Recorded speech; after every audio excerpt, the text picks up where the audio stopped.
The email came at 11:43 p.m. Subject line: Wedding info. Clinking glasses, sort of. I should have known. I should have closed the laptop and gone to bed. But I didn't. Because mothers don't stop being curious, even after their children stop being kind. The message was short. Too short for something as monumental as your only child's wedding. Hey Mom, I know this might be a surprise, but we've decided to keep things really intimate for the Paris ceremony, just close friends and family. But don't worry, you can still be part of it. Google Earth has a great satellite view of the Eiffel Tower terrace. LOL. Wishing you love always. Julia rings sparkling heart. That was it. Not even a thank you for the wire transfer I had sent 2 weeks earlier. Not a single line about how I'd helped pick the dress, or booked the band, or funded the flights for guests I'd never even met. I stared at the screen for a long time, then scrolled up to the previous messages. $14,000. That's what I'd wire her. Piece by piece. Quietly. My daughter had once called me her safe place. Now I was being told I could attend her wedding via Google Earth. I didn't cry. That's the part that surprises most people. No tears. No trembling hands. I just clicked reply. Typed 3 words. Sure. Enjoy it. And then I logged out. Power isn't always loud. Sometimes it's quiet. Sometimes it's the stillness of a woman who just realized her silence has been mistaken for submission for the last time. My name is Vanessa Clark. And from wherever you're watching this, stay with me. Because when my daughter and my own parents decided I didn't belong at the wedding I paid for, I didn't fight for a seat. I took the whole damn table with me. And what happened next? They'll never forget it. There's a special kind of loneliness in being forgotten by the very person you raised. It doesn't hit all at once. It sneaks in, like when your calls go unanswered, when holidays become texts, when Mom becomes Vanessa in front of her friends. Julia was never cruel. She just erased me softly. It started after college. I'd worked 2 jobs to get her there, cashier by day, studio cleaner by night. I even sold my grandmother's jewelry to pay her spring semester tuition when the grants fell short. She never knew that part. I didn't tell her, because I believed motherhood meant sacrifice in silence. After graduation, she landed a PR job in Manhattan. Suddenly, she was sipping matcha, dropping words like legacy and aesthetic. I was proud, but I also felt something shifting, like I was being edited out of the success story she told. Then my parents swooped in. They were always cold toward me. I had Julia out of wedlock. No degree, no inheritance. To them, I was a stain they couldn't scrub out of the family photo. But Julia? Oh, she was their redemption arc. Polished, educated, marketable. They started flying her out for summer trips in Provence, offering her refined guidance, buying her things I never could. She called it bonding. I called it a slow replacement. By the time she got engaged, she barely mentioned it to me. I found out through a tagged photo on Instagram. Her hand, his shoulder, champagne in the corner of the frame. Caption. He asked. No, Mom, he asked. He asked. But I still showed up. Still offered help. I told her I could contribute what I had. Not much, but something to make the day special. I helped book the dress fitting. Wired money for the deposit on the venue. Paid the photographer's retainer. She never said thank you. But I didn't stop. Because I told myself, this is what mothers do. They give. Even when they're not asked. Even when it hurts. But I didn't know that while I was wiring funds, my parents were cutting a side deal. They offered to pay for the rest of the venue if they could curate the guest list. If they could handle the family optics. Julia agreed. She chose image over intimacy. A last name over the woman who gave her hers. And still, I kept quiet. Until the email. Until that line. You can still be part of it. Google Earth has a great satellite view. LOL. That wasn't just exclusion. It was erasure. With a laugh. That was the moment something inside me clicked. Not broke, clicked. Like a vault finally opening. Because for years, I thought they were overlooking me. But no. They were using me. my money, my silence, my love. And now I was done. The forgotten mother had remembered herself. And while they toasted beneath the Eiffel Tower, they were about to learn what happens when the woman they thought was optional becomes unforgettable. The morning after Julia's email, the sky looked too calm. Birds chirped. Neighbors waved. The world spun like it didn't just shove a dagger into my chest. I made tea, sat on the couch, reread her message. Google Earth has a great satellite view of the Eiffel Tower terrace. LOL. She meant it. There was no typo. No accidental cruelty. It was deliberate. Mockery, dipped in glitter. I stared at my bank app next. Payment sent. $3,800. Final installment for the Paris venue. Sent 2 days ago. Confirmed. Cleared. Gone. Except it wasn't really gone. Because that's what they forgot. I didn't just send money. I built the structure. All the payments went through my business account, Clark Design and Curation. I set it up years ago for my gallery projects. It was never dormant, never disconnected. Everything was in my name. The florist? On retainer through my vendor portal. The transportation company? Pre-booked under my travel client profile. The venue? Paid in split authorization. They thought I was the wallet. But I was the contract. And I was still within the 72-hour cancellation window. I took one more sip of tea, then opened my laptop. One by one, I logged in. Venue. Cancel reservation. Refund requested. Florist. Contract terminated. Photographer. Retainer pulled. Digital rights revoked. Transportation. Reservation deleted. I didn't leave a note. Didn't justify it. They had removed me from the guest list. I was just returning the favor. Then I opened my calendar. Blocked out 4 days. Booked myself a suite in Florence, overlooking the Arno River. Direct flight. Spa package. No notifications. I powered off my phone. And I left. No drama. No warning. Just the sound of consequences rolling in like quiet thunder. Meanwhile, in Paris, I knew what would happen. They'd arrive at the venue and be met by locked gates. The florist would be a no-show. The photographer would text sorry unpaid. The driver would cancel. My daughter would look to my parents, who'd promised everything was covered, and realize something terrifying. They controlled the invite list. But I still held the keys. And by the time they started calling, I'd be somewhere else entirely, wrapped in silence, drinking wine they didn't pour, celebrating a boundary I should have drawn years ago. They thought they could erase me with an email. But now? They couldn't even reach me. There's a difference between generosity and access. I gave them both, until they confused the two. And then, I took everything back. From my hotel balcony in Florence, I watched the sunset bleed into the Arno like watercolor. Below, couples strolled, wine glasses clinked. Somewhere in Paris, chaos bloomed like wildfire under a silk canopy that no longer existed. Back home, they were waking up to the crater I left behind. Julia's wedding, the event they posted about for months, was unraveling thread by thread. What they didn't know was that while they were busy crafting Instagram captions, I was building the payment structure. My Clark Design and Curation account wasn't just a name. It was a fully functioning vendor management system. For years, I'd used it for my side projects, event design, gallery shows, pop-up installations. And when Julia needed help planning her Paris wedding, I offered that structure to her. Quietly. Legally. Every invoice passed through me. Every deposit authorized under my EIN. Every vendor, from the calligraphy artist to the lighting crew, booked through my portal. And every last one of them, loyal to me.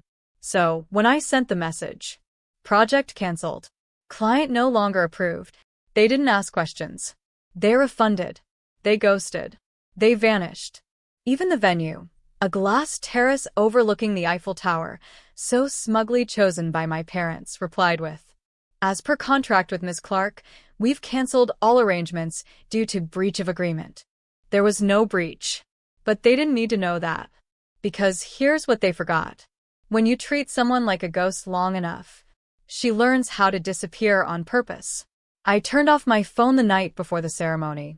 No calls. No notifications. Just music, books, and the sound of Florence outside my window. In my absence, they scrambled. The wedding planner, who I recommended, resigned. The caterer sent a single email: outstanding payment not received. Contract void.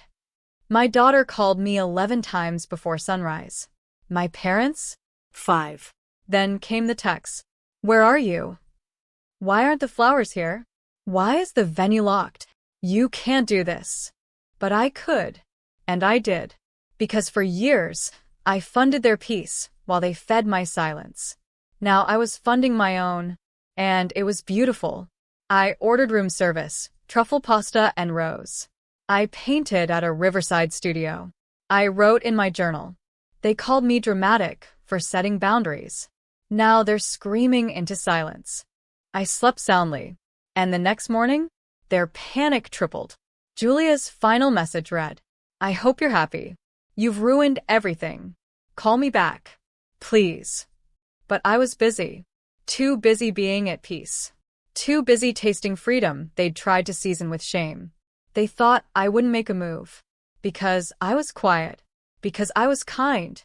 Because I was the mother. But what they never understood was that the quiet ones aren't weak. We're just waiting for the right moment.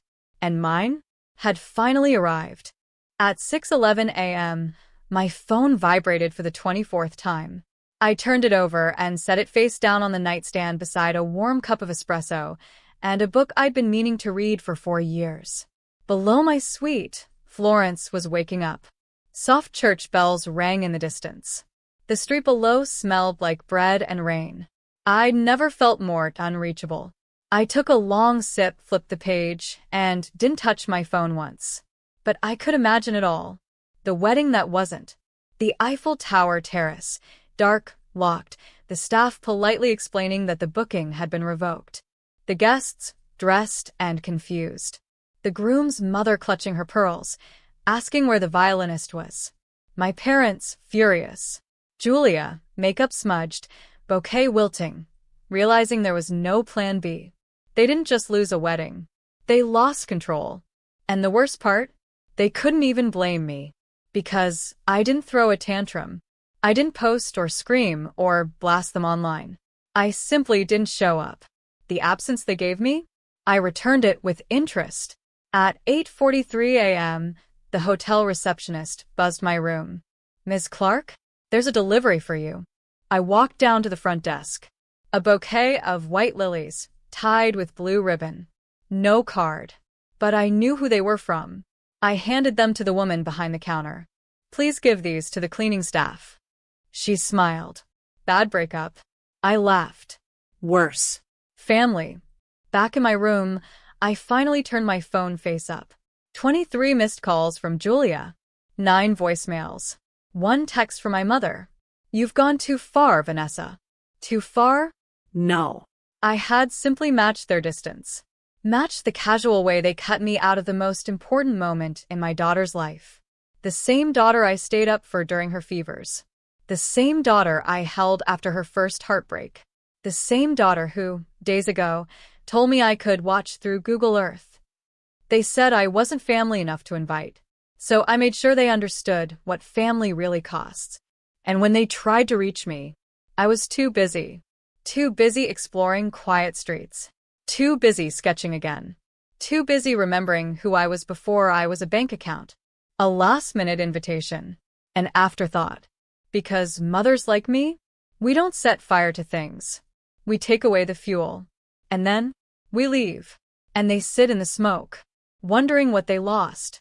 I didn't need to make a scene. They made one for me. By noon, blurry phone footage started circulating on social media. Not from me, but from a guest. Someone who'd flown to Paris expecting a luxurious event, only to find chaos wrapped in satin. A caption read, "No flowers.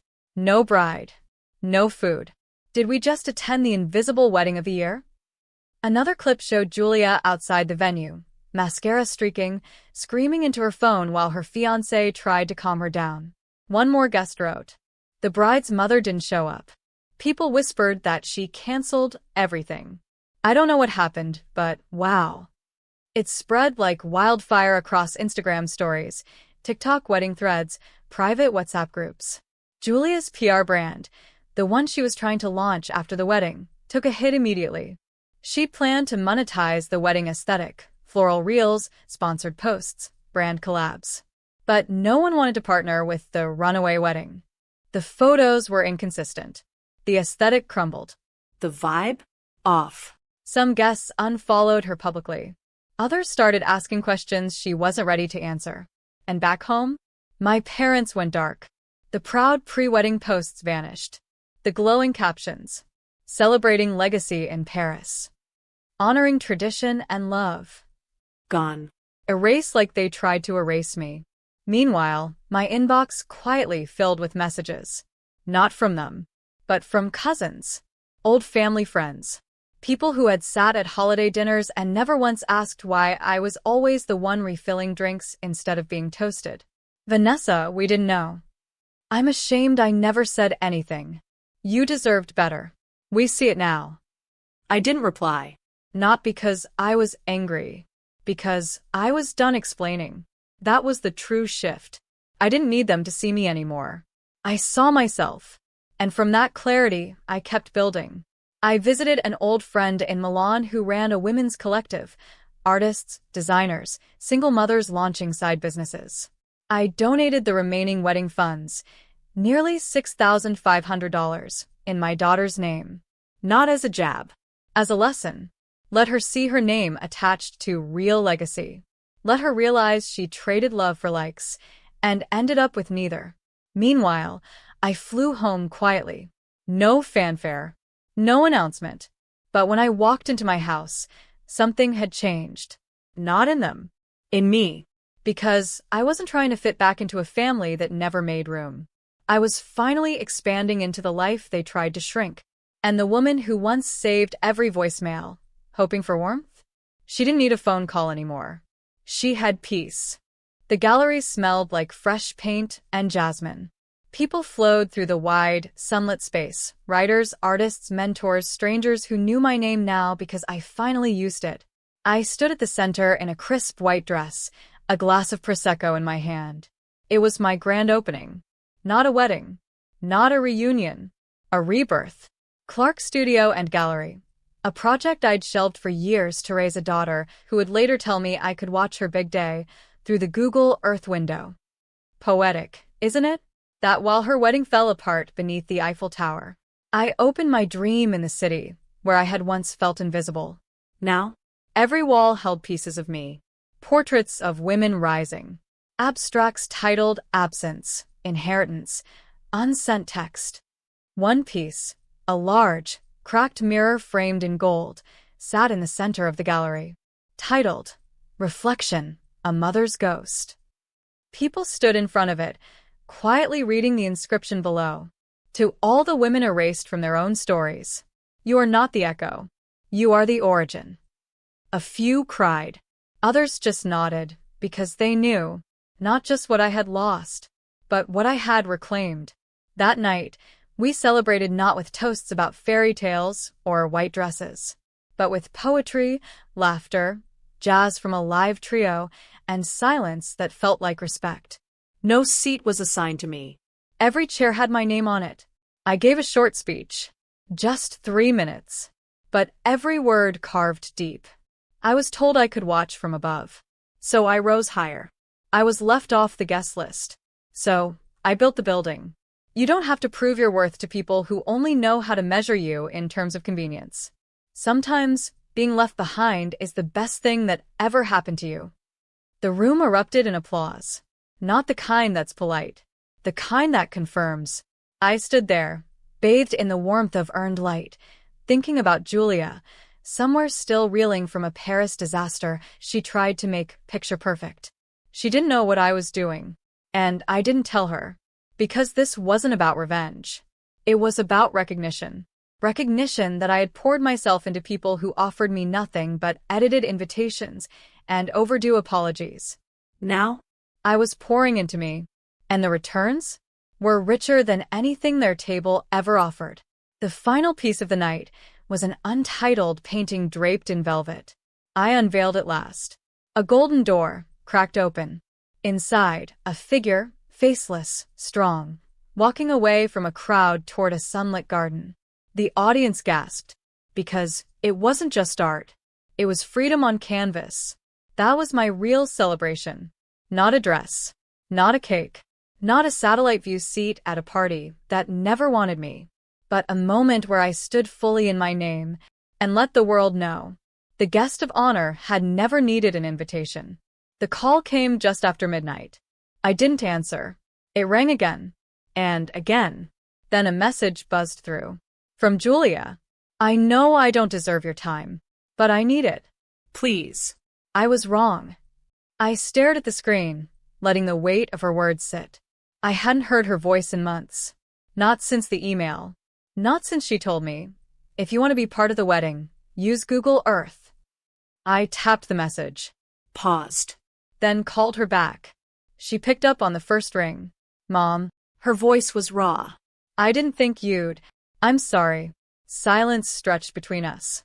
A silence once filled with lullabies, bedtime stories, tuition payments, and birthday cakes I'd baked from scratch after 10-hour shifts. Everything went wrong, she whispered. The flowers. The venue. People posted videos. Brands pulled out. I lost 2 contracts. Everyone thinks I'm a fraud. I didn't interrupt. She kept going. Grandpa blamed me. Grandma hasn't spoken to me since. I thought they'd help. They didn't. They were just using me. Finally, I spoke. You chose them. I thought you'd understand, she whispered. You always forgave. No, I said calmly. I always gave. There's a difference. She cried. For once, I let her.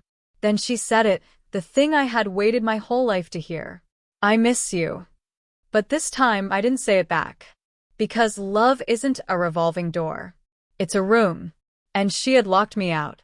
I read your gallery speech, she said. Someone posted a clip. I didn't know you felt erased. You never asked.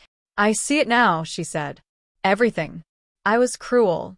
I thought you were too quiet to matter. I looked out my window, Florence glowing in the dark like a painting.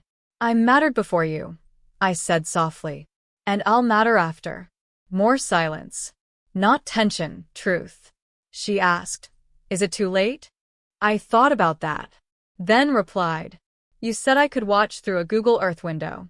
But I wasn't above the Eiffel Tower, Julia. I was above the manipulation. And from there, everything looked small. She sobbed. But I didn't console her. Because this wasn't about pain anymore. It was about placement. I had finally placed myself first. I hope you find what you're looking for, I said. Truly. But don't look for me in the rear view. I'm not going back there. She whispered, I love you. I know. Then I ended the call. No anger. No cruelty. Just closure. And in the stillness after, I smiled. Not because I won, but because I survived. Because I walked away from people who used my love as a convenience, and I built something sacred in the quiet they left behind. They taught me I was optional, that I could be edited out. But when I left their story, I finally wrote my own. And in the chapter where I found peace, I didn't need their approval, just a canvas, and the courage to begin.